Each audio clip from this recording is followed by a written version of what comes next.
Alright, mga mga sir, mga boss, panibagong video, panibagong property na iba-vlog natin. Botolan pa rin tayo, no? Dami kasing binebenta talaga dito sa Botolan, kaya tsaka malilinis po yung papers nito, malinis ang paper nito itong iba-vlog natin ngayon. Ganda ng mga palay dito, no? Ayan, no?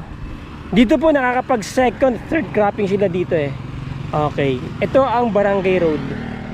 Actually bypass road po ito. Pag dinire-diretso nyo po yan, lalabas po kayo ng Tarlac Road, Zambales Tarlac Road. Ito, papunta po yan ng bayan ng Botolan.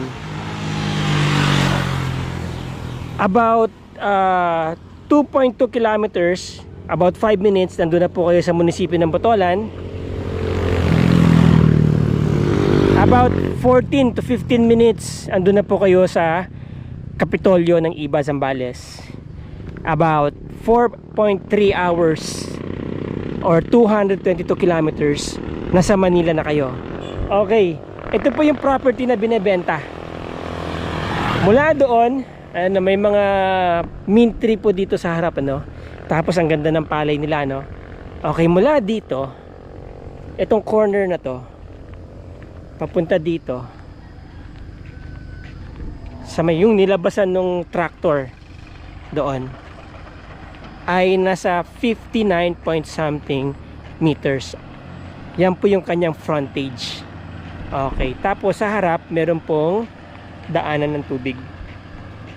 Kapag ang harap mo daw may daanan ng tubig, swerte, sabi nila, ano.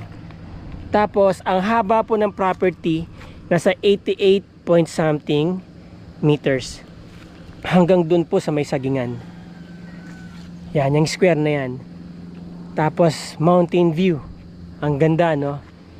So ang total area po ng property ay nasa 5,245 square meters.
Ang property ay nasa 5,245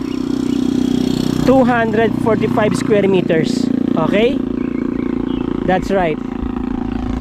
Titled po ang property, selling for 11.5 million. So a little more than 2,000 per square meter siguro. Basta 11.5 million po binebenta itong property. Napakaganda. Yan, napakaganda pong i-develop. Yan. Okay mga sir, hanggang dito na lang ang video natin. I hope na i-present ko po ng maayos tong quick video natin. Kung interesado po kayo, of course, yan ang aking number, yan ang aking email, ano, at yung aking Facebook link nandyan po. PM nyo ako, chat nyo ako, email nyo ako, tawagan nyo ako. Kung hindi ko man po kayo masagot, I'll make sure I'll be able to call you back within 24 hours. Leave a message kung hindi man po ako sumagot sa tawag ninyo. Maraming salamat po sa inyo mga sir, mga boss, mga kabutsawals. Ciao!